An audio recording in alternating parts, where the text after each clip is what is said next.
So obviously the question is, what does this mean for Olivia? Well, I'm automatically thinking that the leukemia is in her spine, it's in her brain. So it's more serious then, it's high risk. So, well, right? what that means is that her therapy will be more intense, that she'll get extra chemotherapy, and then we also are gonna recommend that she gets spine radiation and radiation to the brain.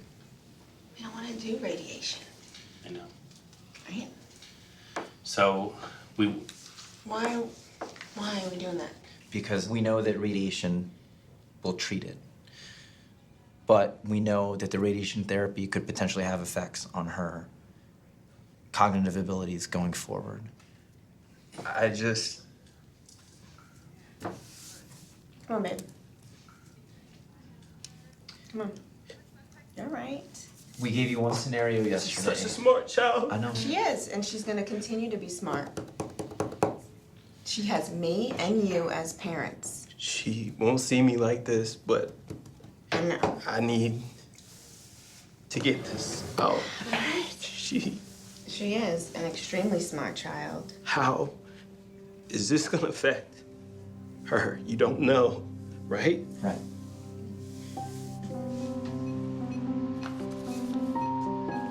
If Olivia was 7 years old, we would not have a big problem radiating her brain.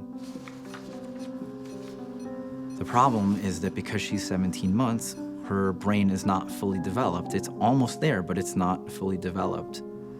So one of the things that we're very worried about and thinking about for Olivia is the role of radiation therapy.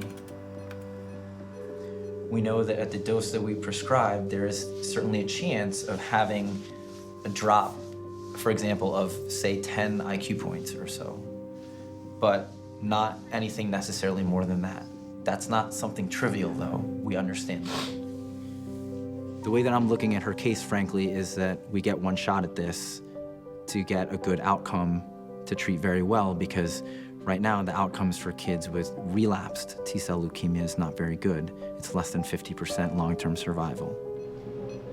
From a medical perspective, I'm willing to sacrifice the risk to her intelligence in order to cure her disease. we have the talk this morning and try to get the MRI this morning to really get a handle on everything that's going on. I don't want to have more talks with you guys. Sorry. We don't either. And I know this has been a roller coaster. It's like, you know, I think when we came in, we were very optimistic, and we still are very optimistic about the ability to cure your daughter. Nothing's gonna change in this first month.